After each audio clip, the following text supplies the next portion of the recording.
It was the evening of June 28, 1914, in the city of Sarajevo. The Archduke of Austria-Hungary, Franz Ferdinand, and his wife Sophie were in town for a formal reception when they were brutally gunned down by a 19-year-old Bosnian Serb named Gavrilo Princip. The assassination had been performed by Princip on behalf of the Serbian terrorist group called the Black Hand in an effort to put an end to Austro-Hungarian rule over Bosnia and its surrounding territories. The actual result of this horrific attack was a chain reaction of events that started the 4-year-long global conflict that would claim close to 10 million lives. The event known as the First World War.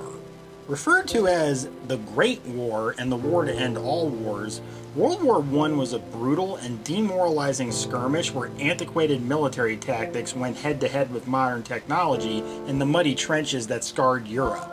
Acting as the pressure cooker that transported young boys named Winston Churchill, Franklin Roosevelt, George Patton, Joseph Stalin, Benito Mussolini, and Adolf Hitler into battle-hardened titans who would ultimately decide the fate of nations and the future of mankind in the Second World War 20 years later.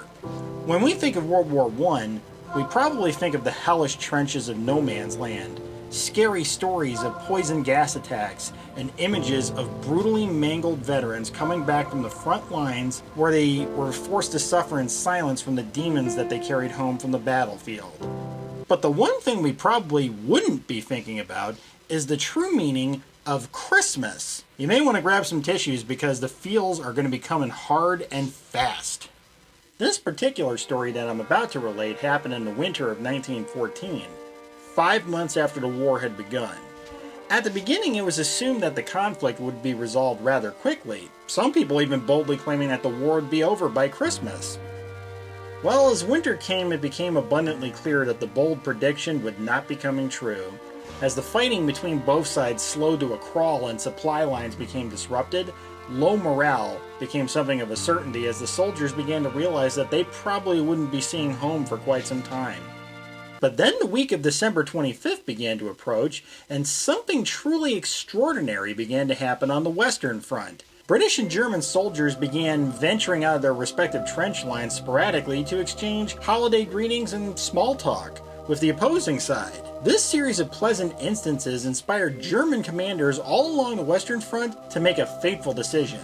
The word was put out that for 24 hours from Christmas Eve to the day after Christmas, no shots would be fired from the German lines. The British High Command were initially dubious about the order, because what if it was a trap, right? But to their surprise, the Germans honored their promise. On Christmas Day, the German soldiers began to celebrate their day off of fighting by putting up makeshift decorations outside of the protection of the trench lines. They even put up Christmas trees and began to joyously sing Christmas carols.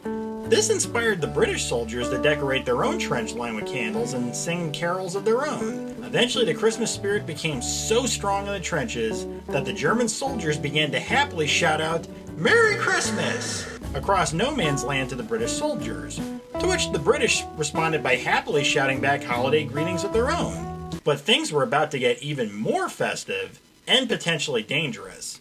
Little by little, German soldiers began to leave their trench lines and enter no man's land itself, making their way to the British lines.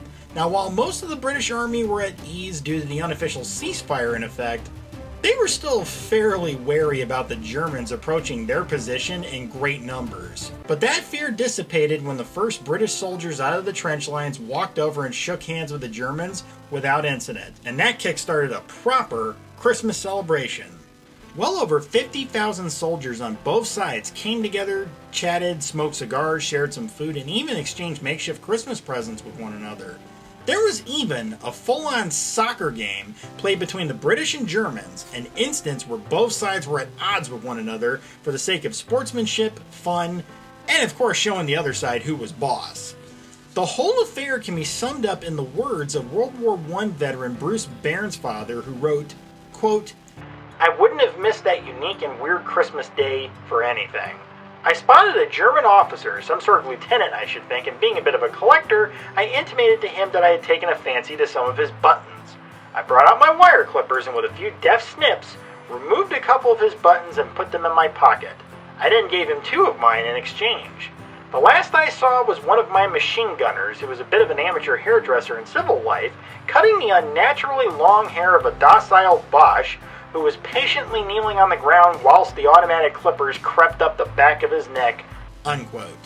The warm-hearted festivities also included a peaceful exchange of prisoners from both sides who were safely escorted back to their respective trench lines. On a more somber note, there was also a joint funeral service where both sides helped one another bury their fallen comrades. The Christmas Truce of 1914 officially lasted until the day after Christmas, like the German commanders promised, although there were some reports that certain positions on the Western Front continued it until after New Year's Day. It's one of the few instances that I've ever heard of where opposing sides in a war came together for only a short while to make peace. Sadly, the following year was when both sides began suffering heavy losses due to nearly endless setbacks, and by 1916, the German and British High Command expressly forbid any sort of fraternizing with the other side ever again.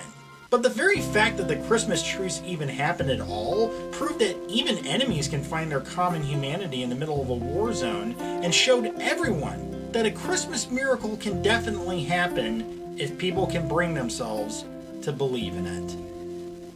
If you like this video, please show your support by hitting the like button and sharing it with your friends. If you're curious about my future content and want to hear more extraordinary tales, then please subscribe to my channel and hit the little bell icon so you'll be notified when new content is uploaded. Until next time, have a lovely day, stay safe out there, and most importantly, look for the extraordinary.